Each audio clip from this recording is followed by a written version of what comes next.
Hello बच्चों, मैं हूं ए.के. त्रिपाठी और मैं आज आप लोगों को 12 की फिजिक्स बताने वाले हैं।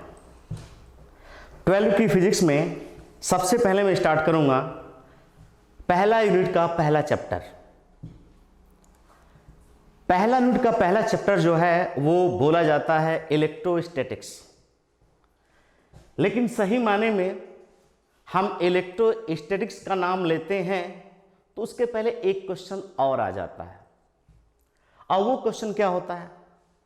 अगर जो आपसे ये पूछा जाए कि फिजिक्स की वो कौन सी ब्रांच है जिसमें हम चार्ज को रीड करते हैं, तो शायद हमारा ये क्वेश्चन का आंसर उस बुक की लाइन से नहीं मिल पाता। तो हमें थोड़ा सा बैक जाना पड़ता है और हमें उस टॉपिक को याद करना पड़ता है जिस टॉपिक का नाम है इलेक्ट्रिसिटी। तो आइए हम बात करते हैं इलेक्ट्रिसिटी पे।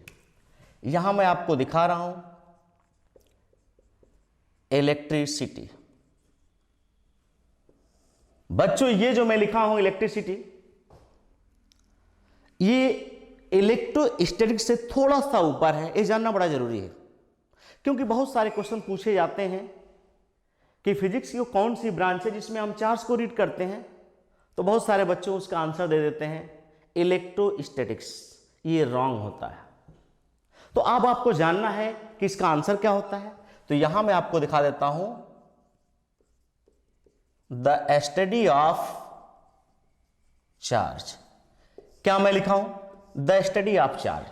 आपके उस क्वेश्चन का आंसर मिल गया कि फिजिक्स की कौन सी ब्रांच है जिसमें हम चार्ज को रीड करते हैं, तो आपका दिमाग यहां आना चाहिए, इलेक्ट्रिसिटी पे आना चाहिए। ओके, इलेक्ट्रिसिटी में हम क्या करते हैं? The study of charge is called electricity. लेकिन यह तो मुझे मालूम हो गया कि charge, the study of charge, लेकिन अगर जो आपसे पूछा जाए कि ये चार्ज के बाय नेचर टाइप कितने होते हैं, तब आपको बताना पड़ेगा ये 2 टाइप के होते हैं। या तो चार्ज रेस्ट में हो सकता है और या तो चार्ज मोशन कर सकता है। इन केस अगर जो चार्ज रेस्ट में होता है तो हम उसको बोलते हैं इलेक्ट्रोस्टैटिक्स।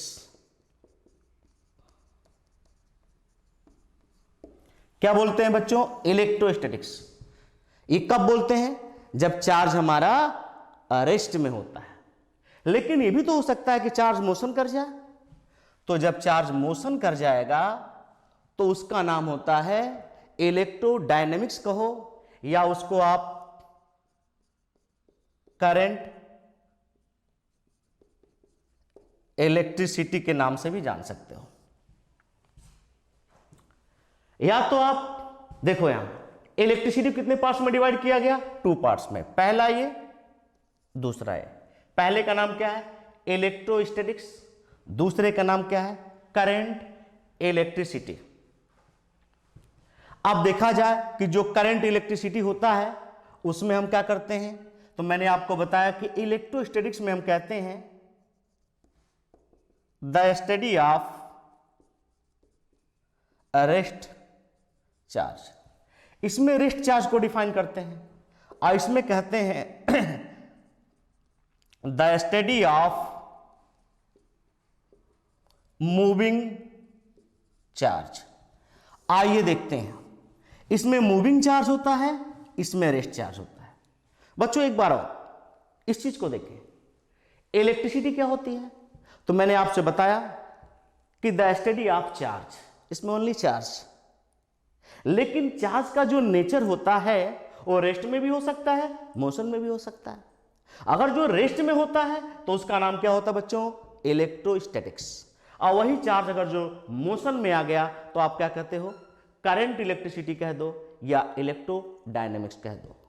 अब आपका जो चैप्टर आता है उसको हम कहते हैं इलेक्ट्रोस्टैटिक्स। क्या बोलते हैं बच्चों? इलेक्ट्रोस्टैटिक्स। तो हमें पढ़ना है इस चैप्टर में इलेक्ट्रोस्टैटिक्स को। तो आइए देखते हैं ये इलेक्ट्रोस्टैटिक्स क्या होता है। अब यहां देखिए, इलेक्ट्रोस्टैटिक्स को डिफाइन करने के लिए, समझने के लिए एक बात तो आप जान ही गए हो कि हमेशा चार्ज कैसे होता है बच्चों, तो रेस्ट में चार्ज होता है। तो हम अब हेडिंग रखते हैं इलेक्ट्रोस्टैटिक्स। आइए देखिए इलेक्ट्रोस्टैटिक्स में क्या होता है। मैंने आपको बताया कि इलेक्ट्रोस्टैटिक्स में हमेशा चार्ज किस में होता है, रेस्ट में होता है, और यही चैप्टर हमें पढ़ना है इलेक्ट्रोस्टैटिक्स को। तो सबसे पहले इलेक्ट्रोस्टैटिक्स जानने से पहले आपको जानना पड़ेगा कि आखिर, मैंने कई बार बोला और बताया भी कि चार्ज रेस्ट में हो सकता है, चार्ज मोशन में हो सकता है, लेकिन सही माने में मेथड ऑफ चार्जिंग क्या होता है, तो आपको जानना होगा मेथड ऑफ चार्जिंग। मैंने क्या लिखा बच्चों, मेथड ऑफ चार्जिंग। इसको बड़ा ध्यान से देखना। आखिर चार्ज होता है तो चार्ज को डिफाइन करने के लिए कितने मेथड होते हैं, यह जानना जरूरी है। तो मैंने आपको बताया कि मेथड ऑफ चार्जिंग में ये अलग अलग करके हम डिफाइन करेंगे कि चार्ज कैसे कैसे बनाए जा सकते हैं। तो आइए देखिए, पहला मेथड ऑफ चार्जिंग में फर्स्ट मेथड कौन सा होता है, उसको बोलते हैं बाइफ्रैक्शन। क्या बोलते हैं बच्चों, बाइफ्रैक्शन बोलते हैं। सेकंड जो मेथड होता है उसका नाम होता है बाई कंडक्शन, और जो थर्ड मेथड होता है उसको बोलते हैं बाई इंडक्शन।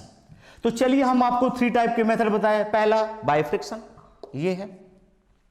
दूसरा बताया बाई कंडक्शन, ये रहा। और थर्ड में आपको बताया बाई इंडक्शन, ये रहा। तो कुछ बातें आपको जानना बहुत जरूरी है।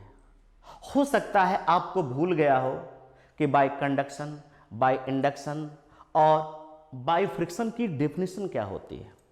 तो इसके लिए मैं आपको बताना चाहता हूं, पहले डेफिनेशन देखिए, बाई कंडक्शन, बाई इंडक्शन और बाई फ्रिक्शन। एक मैं एग्जांपल से आपको बताना चाहता हूं डेफिनेशन, जो आसानी से आपके समझ में आ जाएगा। देखो, कई बार ऐसा होता है कि हम स्कूल या कोचिंग से आते हैं तो 1 आध घंटे लेट आते हैं घर में, तो हमारे पेरेंट्स थोड़ा नाराज होते हैं, बोलते कुछ नहीं है, नाराज होते हैं। उनके फेस को देख करके लगता है कि हमारे पेरेंट्स, पापा नाराज हैं। तो देख के ये हमें लगता है कि वो नाराज हैं। Without contact transfer of free electron is known as induction. Contact में कुछ नहीं आया, जैसे रिमोट हमने दबाया, एसी ऑन हो गया, रिमोट हमने दबाया, टीवी ऑन हो गया, इसको हम कहते हैं इंडक्शन। ओके, इंडक्शन में क्या होता है, विदाउट कॉन्टेक्ट, कॉन्टेक्ट नहीं होता, देखो दूसरे कॉन्टेक्ट नहीं होता तब भी इलेक्ट्रॉन ट्रांसफर होकर चला आता है, उसको हम बोलते हैं बाई इंडक्शन। तो बाई इंडक्शन में आपको क्या याद रखना है, without contact transfer of free electron is known as induction.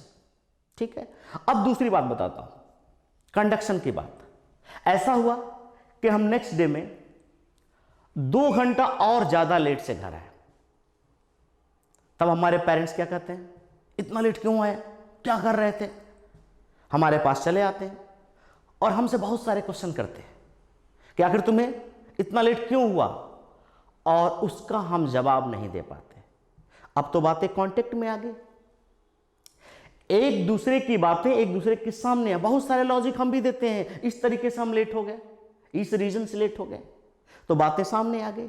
तो with contact transfer of free electron is known as, क्या मैंने बताया सेकंड में, कंडक्शन होता है। अगर जो पहली बॉडी दूसरी बॉडी के कांटेक्ट में आ जाए और उसके बाद इलेक्ट्रॉनों का ट्रांसफर होता है, उसको बाई क्या बोलते हैं, कंडक्शन मेथड बोला जाता है। लेकिन तीसरा टाइप जो होता है जिसका नाम होता है बाई फ्रिक्शन, इसको ध्यान देना, बाई फ्रिक्शन क्या होता है, आखिर इसमें इलेक्ट्रॉन ट्रांसफर कैसे करते हैं, क्या होता है, तो थोड़ा सा ध्यान दीजिएगा। पहले वाले में मैंने क्या बताया, कुछ देर लेट आए, पापा ने आपको आंख दिखाया। दूसरे वाले में आप 2 घंटा लेट आए, पापा आपकी क्लास ले लिए। लेकिन तीसरे वाले में आप पूरे 5 घंटा लेट आए। अब सोचो पेरेंट्स क्या करेंगे, काफी देर तक समझा चुके हैं, तो उस कंडीशन में अब एक ऑप्शन उनके पास बचता है फ्रिक्शन वाला। इसका मतलब क्या होता है? फ्रिक्शन कहां यूज होता है? इंसुलेटर में यूज होता है। क्यों होता है? क्योंकि इंसुलेटर में फ्री इलेक्ट्रॉन बहुत कम होते हैं। तो कौन से इलेक्ट्रॉन होते हैं? बाउंड इलेक्ट्रॉन होते हैं। और बाउंड इलेक्ट्रॉन कौन से इलेक्ट्रॉन होते हैं? जो न्यूक्लियस के अट्रैक्शन से बंधे होते हैं। और जब तक वो बाउंड इलेक्ट्रॉन फ्री इलेक्ट्रॉन नहीं बनेगा तब तक वो इलेक्ट्रॉन उस एटम से ट्रांसफर नहीं होगा। और जब ट्रांसफर नहीं होगा तो हमारा चार्ज नहीं आएगा। तो इसके लिए मुझे क्या करना पड़ता है? इसके लिए क्या करना पड़ता है कि इंसुलेटर बॉडी जो होती है उसको रफ कराना पड़ता है, फ्रिक्शन कराना पड़ता है। जब फ्रिक्शन कराते हैं तो जो बाउंड इलेक्ट्रॉन होता है वो एक्साइटेड होता है और अपने लोअर ऑर्बिट से जम करके अपने हायर वाले ऑर्बिट में आता है। कुछ और फ्रिक्शन कराते हैं तो उससे हायर वाले ऑर्बिट में आता है। कुछ और फ्रिक्शन कराते हैं तो आउटर मोस्ट सेल में आता है, और जब आउटर मोस्ट सेल में आता है तो फ्री इलेक्ट्रॉन बन जाता है। तो मैंने एग्जांपल आपको बताया, पहला एग्जांपल मैंने आपको बताया बाय इंडक्शन। मैंने आपको बताया बाय इंडक्शन में क्या होता है? Without contact transfer of electron. फिर मैंने आपको बताया bye conduction, with contact transfer of electron. लेकिन बाय फ्रिक्शन में मैंने क्या बताया? बाय फ्रिक्शन में बताया कि इसमें रफ करना पड़ता है दो बॉडी के बीच, फ्रिक्शन कराना पड़ता है, तो बाउंड इलेक्ट्रॉन फ्री इलेक्ट्रॉन में कन्वर्ट होते हैं। इसीलिए जितने भी इंसुलेटर बॉडी होते हैं नॉर्मली उस पर चार्ज नहीं आता। वो चार्ज कब आएगा? जब उस पर फ्रिक्शन कराएंगे, रफ कराएंगे, तब इलेक्ट्रॉन ट्रांसफर होता है और वो इलेक्ट्रॉन फ्री इलेक्ट्रॉन में कन्वर्ट होता है, तब जाके उस पर चार्ज आता है। तो बच्चों मुझे जानना है कौन सा मेथड? By friction. यानी अब हमें इलेक्ट्रोस्टैटिक्स में जो मेथड ऑफ चार्जिंग है उसमें पढ़ना है बाय फ्रिक्शन मेथड। तो आइए देखते हैं बाय फ्रिक्शन मेथड में कैसे फ्रिक्शन करा के और हम चार्ज को जनरेट करते हैं, चार्ज को डिफाइन करते हैं। तो हेडिंग होगी हमारी क्या? By friction. आइए देखिए बाय फ्रिक्शन में मुझे क्या दिखाना। याद रखिएगा, देखिए कुछ ऐसी हिस्ट्री होती है जिसको जानना बड़ा जरूरी होता है, क्योंकि एनसीईआरटी के अकॉर्डिंग या कंपटीशन में उससे क्वेश्चन पूछे जाते हैं। और इसमें सबसे पहला नाम आता है थेल्स का। एक साइंटिस्ट थे जिनका नाम क्या था? थेल्स। याद रखिए थेल्स। थेल्स एक्सपेरिमेंट की बात हम करेंगे। ये भी जानते हो कब एक्सपेरिमेंट की बात हो? इसमें कब? 600 BC की बात है। याद रखिएगा थेल्स एक्सपेरिमेंट में मैं क्या बताने वाला हूं, बहुत ध्यान से सुनिएगा। देखा जाए तो हिस्ट्री जो है ऐसा नहीं कि आप 2 पेज लिख डालो उसको लर्न करो, ऐसा कुछ नहीं। जो मैं पॉइंट बताता हूं सिर्फ पॉइंट को आपको दिमाग में रखना है, क्योंकि क्वेश्चन आंसर उससे बनते हैं। अब बाकी जो मैं बताता हूं सारी हिस्ट्री है, केवल सुनना है और कैसे कैसे सारे कॉन्सेप्ट सेट होते हैं उसको जानना। तो मैं एक्सपेरिमेंट किसका बताने वाला हूं बेटा? मैं थेल्स का एक्सपेरिमेंट बताने वाला हूं। और थेल्स ने किस पे एक्सपेरिमेंट किया था उसको बहुत ध्यान से सुनना है। सिर्फ 2 वर्ड बताऊंगा, इसको दिमाग में रख लेना है। और किस पे पॉजिटिव चार्ज, किस पे नेगेटिव चार्ज आया, ये दिमाग में रख लेना है। और कुछ आपको दिमाग में नहीं रखना है। बाकी सारी हिस्ट्री को हटाओ, क्योंकि वो पूछे नहीं जाते, उसको सिर्फ समझो और पढ़ो। लेकिन क्वेश्चन आंसर में क्या क्या आता है उसको आपको जानना बड़ा जरूरी है। तो आइए देखिए पहला एक्सपेरिमेंट के लिए थेल्स ने क्या लिया। देखो बेटा, पहला एक्सपेरिमेंट के लिए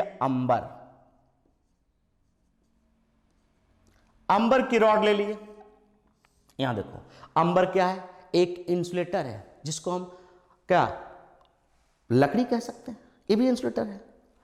और दूसरा उन्होंने ले लिया, देखो मैं ऐसे दिखा दे रहा हूं, वूलन क्लॉथ, ऊनी कपड़ा।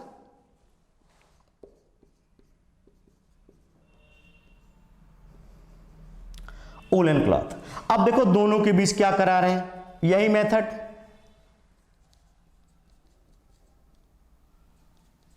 By friction. बहुत ध्यान से देखना, ये जानना है, ये जानना है। तुम्हारे आधे पेज की हिस्ट्री मालूम हो जाएगी। क्या? जब दोनों के बीच वो फ्रिक्शन कराने लगे ऐसे, तो क्या देखते हैं?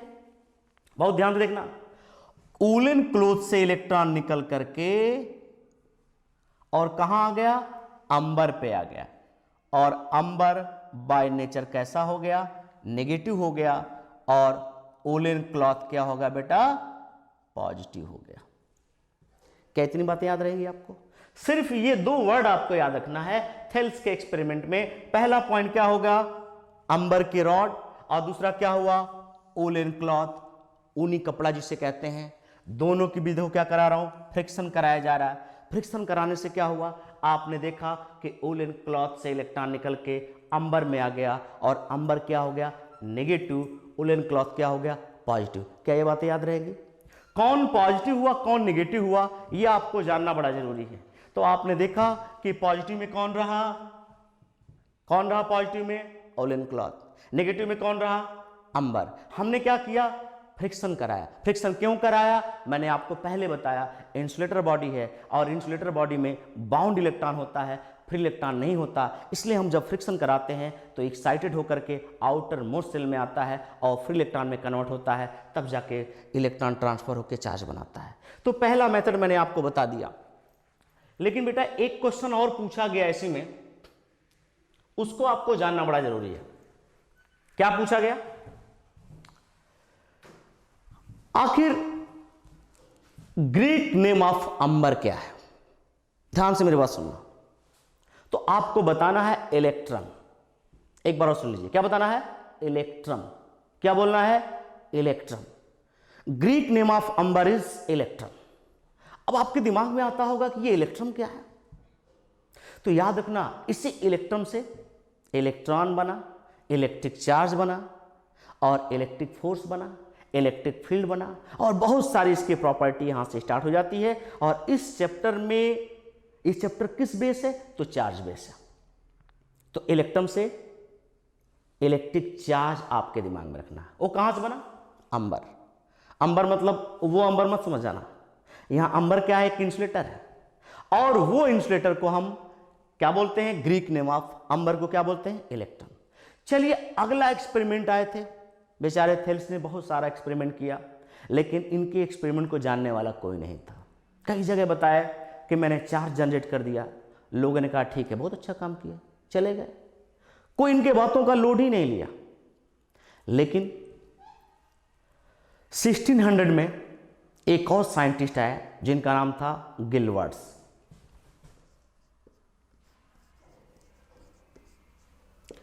अब गिलवर्ट्स एक्सपेरिमेंट को देखिए,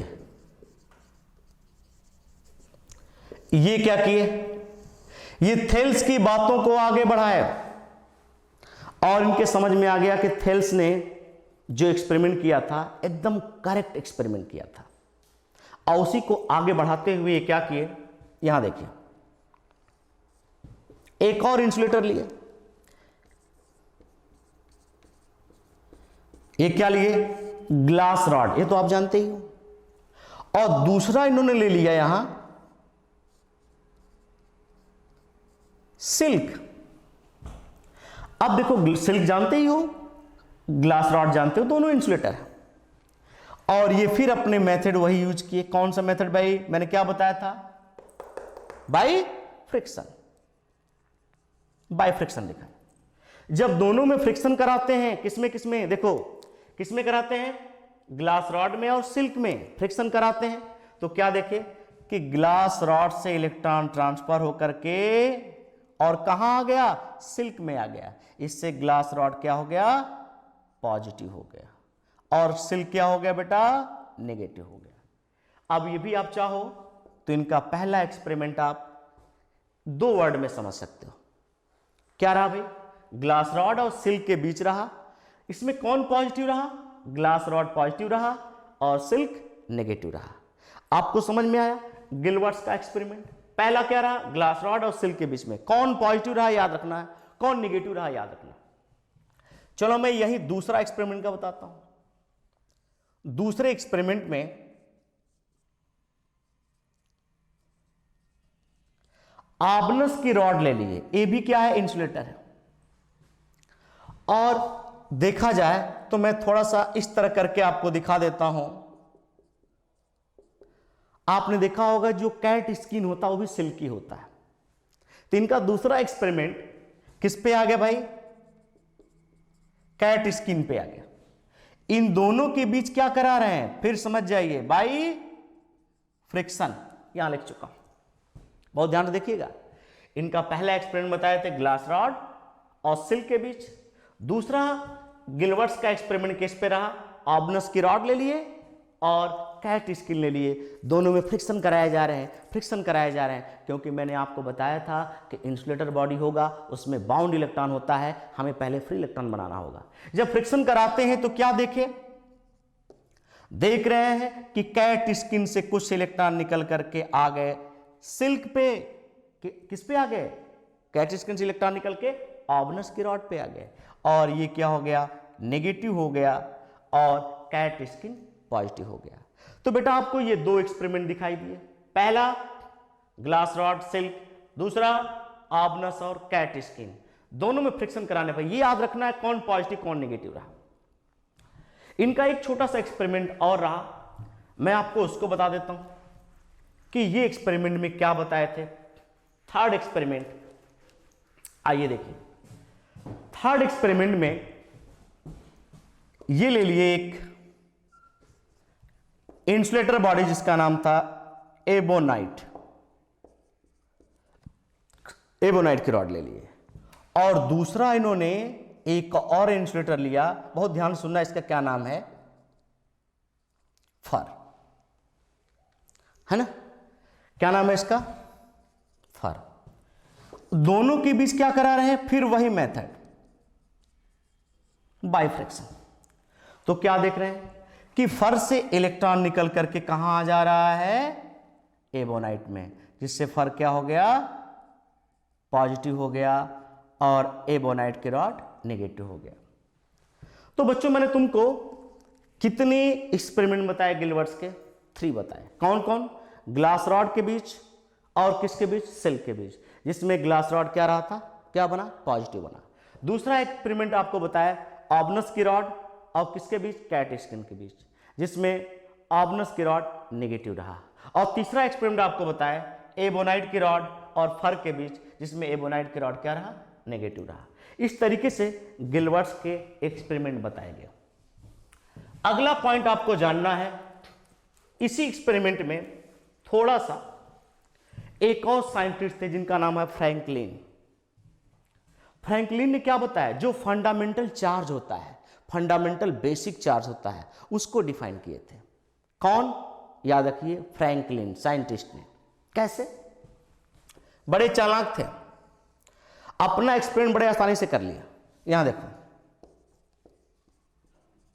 ग्लास रॉड ले लिए, लेकिन 2 ठो लिए, एक ग्लास रॉड और एक और ग्लास रॉड ले लिए। बहुत ध्यान देखिएगा। आपको मालूम है कि ग्लास रॉड पे क्या था? पॉजिटिव चार्ज था, दिखाई दिया। और इसके बाद उन्होंने क्या किया, जब दोनों पे पॉजिटिव चार्ज है और दोनों को पास ले आ रहे हैं, ऐसे देखिए, एक ग्लास रॉड ये, दूसरा ये, दोनों को पास ले आ रहे हैं, क्या हो रहा है? रिपल्सन हो रहा है, रिपल्सन, दूर भगा रहा है। इसका मतलब इसमें रिपल्सन ऐसे दिखाएंगे, ये रिपल्सन, यानी दोनों के बीच क्या दिखाओगे? रिपल। तो एक और कॉन्सेप्ट आपके पास बन जाता है कि लाइक चार्ज रिपल करते हैं। और फ्रैंकलिन ने एक और एक्सपेरिमेंट कर डाला, ग्लास रॉड ले लिए और दूसरे में एबोनाइट ले लिए, दोनों की रॉड। ग्लास रॉड पे क्या था? पॉजिटिव, और एबोनाइट पे क्या था? देखो मैं पहले बताया था, नेगेटिव।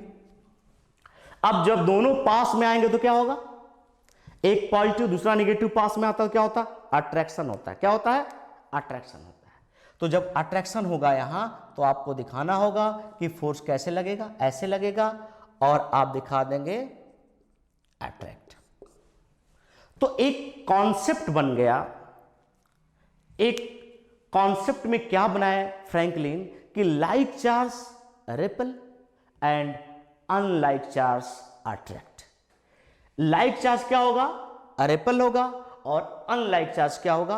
अट्रैक्ट। इसका मतलब देखा जाए कि अगर जो दोनों सेम चार्ज होते हैं, दोनों पॉजिटिव पॉजिटिव होते हैं, तो ये रिपल्सन करते हैं, एक दूसरे को दूर भगाते हैं। लेकिन एक पॉजिटिव दूसरा नेगेटिव हो तो अट्रैक्ट करते हैं, एक दूसरे के पास आते हैं। इस तरीके से आपने फ्रैंकलिन का भी एक्सपेरिमेंट देखा कि फ्रैंकलिन ने क्या बताया, कैसे बताया। तो बताया कि लाइक चार्ज क्या होते हैं, रिपेल होते हैं, और अनलाइक चार्ज क्या होते हैं, अट्रैक्ट होते हैं। तो इस तरीके से आपने देखा कि फ्रिक्शन मेथड से हम कैसे इंसुलेटर में भी चार्ज डिफाइन कर लेते हैं। देखो ये मार्कर है, इसको हम क्या बोलते हैं, इंसुलेटर है। अगर जो बालों पे ऐसे हम रगड़ते हैं, ऐसे करने के बाद छोटे छोटे कागज के टुकड़े के पास ले जाएंगे तो इसको अट्रैक्ट करने लगेगा, इसका मतलब फ्रिक्शन करा रहे हैं। इसमें भी बाउंड इलेक्ट्रॉन फ्री इलेक्ट्रॉन में कन्वर्ट हो रहा है।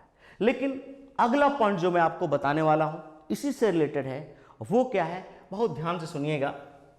ये कैसे बना। अब आपके पास आता है क्वांटाइजेशन ऑफ चार्ज। ये क्वांटाइजेशन ऑफ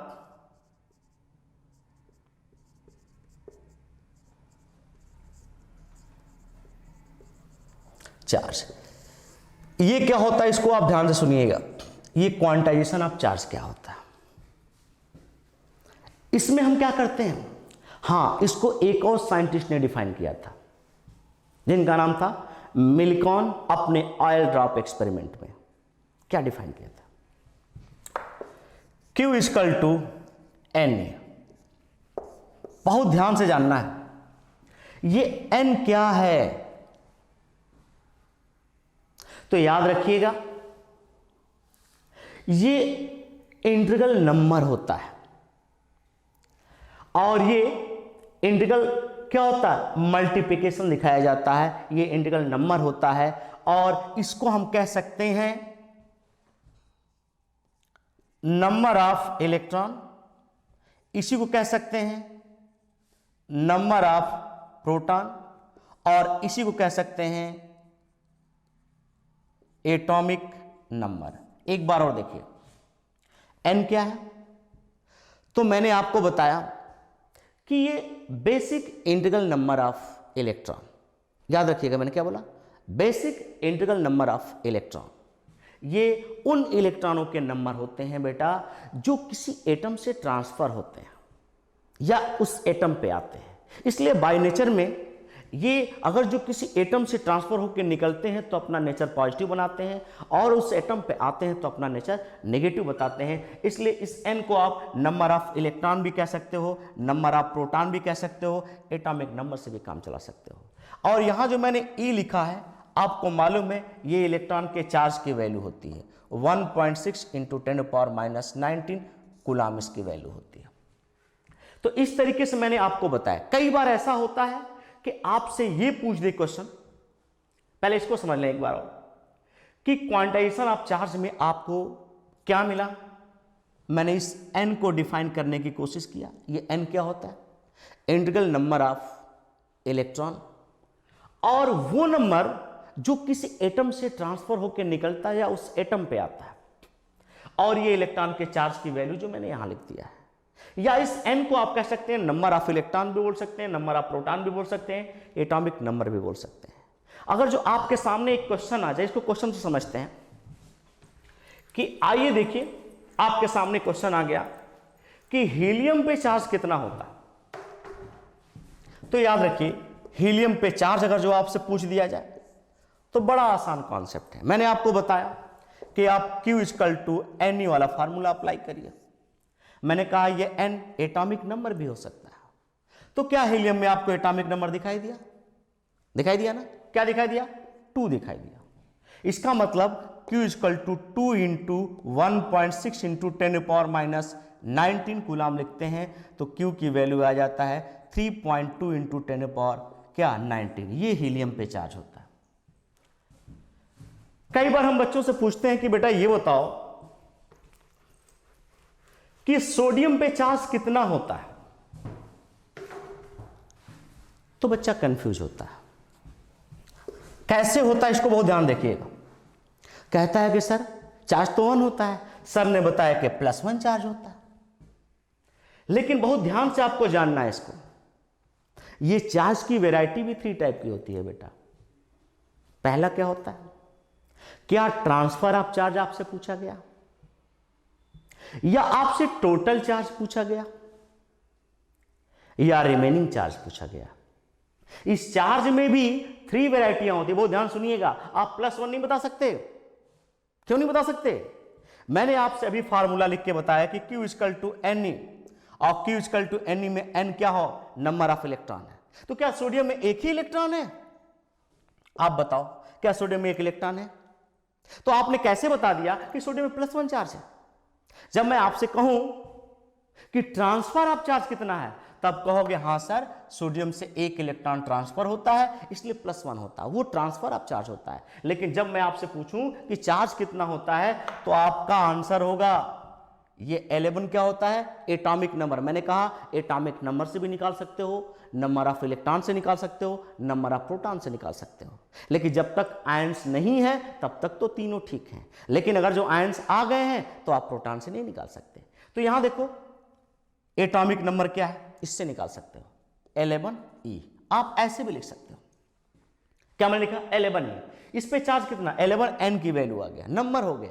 यानी सोडियम में कितने नंबर होते हैं इलेक्ट्रॉनों के, 11 होते हैं, इसलिए उसके एटॉमिक नंबर 11 बोला जाता है, 11E। से आप मल्टीप्लाई कर सकते हो 1.6 × 10⁻19, आपके आंसर आ जाएंगे। लेकिन अब आपको समझ में आया कि सोडियम पे कोई तुमसे पूछे चार्ज, तो याद रखना +1 कब कहते हैं, वो ट्रांसफर ऑफ चार्ज को कहते हैं। लेकिन चार्ज पूछा जाए तो जितने उसमें नंबर ऑफ इलेक्ट्रॉन होंगे उसमें आपको मल्टीप्लाई कर देना है, किससे, इलेक्ट्रॉन की चार्ज से, तो आपको मिल जाएगा, क्या होगा, क्या मिल जाएगा, टोटल चार्ज मिल जाएगा। एक क्वेश्चन और, अगर जो इलेक्ट्रॉन ट्रांसफर होता है तो पॉजिटिव में आ जाएगा, अगर जो वो इलेक्ट्रॉन गेन करता है तो किस में आ जाएगा, नेगेटिव में आ जाएगा। चलिए एक क्वेश्चन और आता है, उसको बड़ा ध्यान से सुनिएगा। मैंने आपसे पूछ दिया कोई x एलिमेंट है, क्या है, x एलिमेंट है, और इस पे चार्ज गिवन है 3.2 × 10⁻18 कूलम चार्ज। आपको बताना है ये पीरियोडिक टेबल का कौन सा एलिमेंट है। तो कैसे बताओगे, मैंने क्या बोला, कोई x एलिमेंट है जिस पे चार्ज कितना है 3.2 × 10⁻18 कूलम। मैंने क्या पूछा, ये कौन सा एलिमेंट है, पूरे पीरियोडिक टेबल में ढूंढो कौन सा एलिमेंट मिलेगा आपको। तो उसके लिए एक छोटा सा फार्मूला मैं लिख दे रहा हूं, Q = Ne। अब देखो Q = Ne में मेरे पास N = Q/E हो जाएगा। ये फार्मूला आपको दिखाई दे रहा है। एक काम करते हैं, इसी फार्मूले में ये चार्ज की वैल्यू को पुट कर देते हैं। तो N मैंने क्या बताया था, एटॉमिक नंबर। एटॉमिक नंबर मिल गया तो आप बता नहीं सकते हो कि कौन सा है इलेक्ट्रॉन, ये कौन सा क्या है, एलिमेंट है पीरियोडिक टेबल का। तो आपको क्या करना है, N = 3.2 × 10⁻18 अपान में E की वैल्यू कितनी होती है बेटा, 1.6 × 10⁻19 डिवाइड कर दो, 2 हो जाएगा, ये 0 यहां से मिल जाएगा, मीन्स 20। तो N की वैल्यू 20 किसकी होती है, आप सबको मालूम है, इसका मतलब ये कैल्शियम होगा। मिल गया आपको। तो आपने क्या क्या ढूंढ लिया, आपने ये ढूंढ लिया कि आखिर ये X एलिमेंट पीरियोडिक टेबल का कौन सा एलिमेंट है, ये मुझे पता करना था। तो मुझको पता करने के लिए केवल चार्ज दे दो तो मैं बता सकता हूं कि ये पीरियोडिक टेबल का कौन सा एलिमेंट है। और अगर जो मेरे पास चार्ज है तो एटॉमिक नंबर मिल गया, एटॉमिक नंबर है तो चार्ज मिल गया। ये दो बातें आपको इस दो फार्मूले से मैंने डिफाइन करके बताया। लेकिन अब 2 मिनट की बातें और मैं आपको बताऊंगा, और आज की क्लास क्लोज करने से पहले सिर्फ 2 मिनट और उसमें मैं क्या बताता हूं, यूनिट ऑफ चार्ज बड़ा इंपॉर्टेंट टॉपिक है। यूनिट ऑफ चार्ज देखा जाए बेटा तो यूनिट ऑफ चार्ज, क्योंकि हम चार्ज पढ़ लिए तो उसकी यूनिट भी जानना बड़ा जरूरी है। और यूनिट ऑफ चार्ज में सबसे पहला पॉइंट आपको आता है, देखा जाए तो चार्ज की यूनिट में MKSA। अभी तक हमने पढ़ा है MKS, लेकिन MKSA में चार्ज की यूनिट निकालने का एक तो बेसिक फार्मूला आपके पास पहले से था, Q = I × T, I = Q/T से मिला था। आइए इस बेसिक फार्मूले से देखते हैं MKSA। याद रखिए कि इसको जानना बड़ा जरूरी है। इसमें हम कहते हैं करंट के लिए एम्पियर कह देते हैं और टाइम के लिए सेकेंड। तो पहला यूनिट आपको ये आना जरूरी है, चार्ज की यूनिट क्या मिला, एम्पियर इंटू सेकेंड। दूसरा में देखा जाए एसआई यूनिट क्या होगी इसकी, तो इसको हम बोलते हैं कूलाम, जिसको हम सी से नोट करते हैं। और तीसरा इंपॉर्टेंट यूनिट, अब नीचे जो लिखता हूं वो दोनों आपके एग्जाम में पूछे जाते हैं। अब तो ये पहले पूछा जाता, अब तो नहीं पूछा जाता। ये क्या होता है, ESU, ध्यान से सुनिएगा, इलेक्ट्रोस्टैटिक्स यूनिट। तो इसकी वैल्यू होती है 1/3 इंटू 10⁹, क्या होता है बोलो, कूलाम।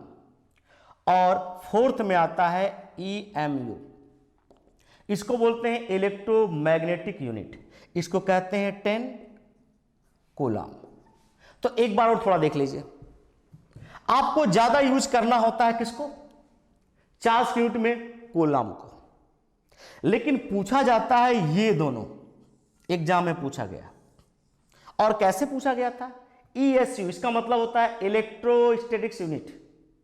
अब आपसे क्वेश्चन कैसे बना था, आपसे क्वेश्चन ये पूछा गया था कि 1 कूलाम की वैल्यू ESU में क्या होगी। तो देखो ये मल्टीप्लाई होकर यहां आ जाएगा, तो आप कैसे लिखोगे, 3 इंटू 10⁹ ESU। ये आपको जानना हो। 1 कूलाम की value ESU means electrostatic unit कैसे बना सकते हो, ये बना सकते हो। चलिए ये क्वेश्चन आपसे पूछा गया, ये क्वेश्चन जान सकते हो, एग्जाम में आता है। दूसरा क्वेश्चन पूछा गया कि 1 कूलाम की वैल्यू EMU में क्या होगी, इलेक्ट्रोमैग्नेटिक यूनिट में क्या होगी। तो मैं आपको बता दूं, ये भी 10 यहां जाएगा तो 10 के पावर -1 हो जाएगा और EMU लिख दोगे, यानी 1 कूलाम की वैल्यू EMU में 10 के पावर -1 होता है। इसको हम 1 डेसी भी कह सकते हैं। तो इस तरीके से आपने देखा कि जो चार्ज की यूनिट होती है MKS में क्या होगी, एम्पियर इंटू सेकेंड। SI में क्या होगा, कूलाम हो जाएगा। ESU में क्या होगा, 1/3 इंटू 10⁹ कूलाम होता है। और EMU में क्या होगा, EMU मतलब इलेक्ट्रोमैग्नेटिक यूनिट 10 कूलाम होता है। एक छोटी सी बात इसमें और बनता है, CGS में क्या होता है, तो आप बोल सकते हो स्टेट कूलाम। क्या बोल सकते हो, स्टेट कूलाम बोल सकते हो। तो आपको इतना मैंने चार्ज की यूनिट बताया, 1 मिनट में आपको पूरी बात मैं बताता हूं। सबसे पहले आपको ये मैंने बताया आज अपने इस एपिसोड में कि इलेक्ट्रिसिटी क्या होता है। मैंने कहा स्टार्ट होता है इलेक्ट्रोस्टैटिक्स से नहीं, इलेक्ट्रिसिटी से। The study of charge is called electricity. Electricity के टाइप कितने होते हैं, 2 टाइप होते हैं। पहला इलेक्ट्रोस्टैटिक्स, दूसरा करंट इलेक्ट्रिसिटी। इलेक्ट्रोस्टैटिक्स में क्या होता है, तो मैंने बताया चार्ज रेस्ट में होता है। और करंट इलेक्ट्रिसिटी में क्या होता है, चार्ज मोशन में होता है। फिर मैंने आपको बताया कि चलो ये सारी बातें तो हो गई, लेकिन मेथड ऑफ चार्जिंग क्या होता है, तो मैंने बताया 3 टाइप के होते हैं, by friction, bye conduction, by induction. मैंने बताया फ्रिक्शन में क्या होता है, तो मैंने आपको बताया फ्रिक्शन में हमेशा इंसुलेटर बॉडी में यूज किया जाता है। क्यों यूज किया जाता है, क्योंकि बाउंड इलेक्ट्रॉन को फ्री इलेक्ट्रॉन में कन्वर्ट करना पड़ता है, इसलिए फ्रिक्शन कराना पड़ता है। और बाउंड इलेक्ट्रॉन एक्साइटेड होकर फ्री इलेक्ट्रॉन में कन्वर्ट होता है बाय फ्रिक्शन के थ्रू। दूसरे बताया बाय कंडक्शन। कंडक्शन में मैंने आपको बताया कि जब पहली बॉडी दूसरे बॉडी के कांटेक्ट में आ गया तो इलेक्ट्रॉनों का ट्रांसफर होता है, with contact transfer of electron. लेकिन तीसरा पॉइंट बताया इंडक्शन। इसमें क्या होता है, तो मैंने बताया without contact transfer of free electron. इसमें कौन से मेटेरियल यूज करने को आते हैं, तो आप बताओगे मेटल आते हैं। तो इस तरीके से मैंने आपको बताया, और थेल्स एक्सपेरिमेंट बताया, गिलबर्ट्स एक्सपेरिमेंट बताया, फ्रैंकलिन एक्सपेरिमेंट बताया, क्वांटाइजेशन ऑफ चार्ज बताया, चार्ज का फार्मूला बताया, चार्ज की यूनिट बताया। सबसे पहले आपको इतना रिवाइज करना होगा, और जो मैंने एग्जाम्पल बताया उस पर कुछ क्वेश्चन को देखना होगा, और नेक्स्ट एपिसोड में मैं इसके आगे वाली क्लास आपको बताएंगे। Thank you.